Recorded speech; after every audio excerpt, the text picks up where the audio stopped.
Welcome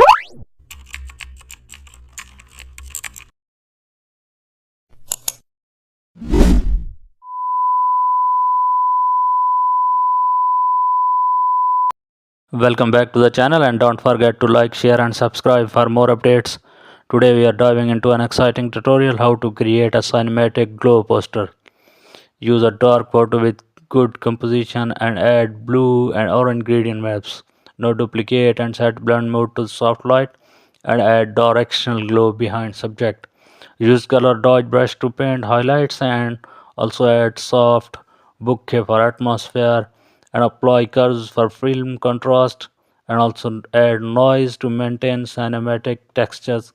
Paint glow on eyes and edges and apply color lookup teal orange and add subtle vignette for focus.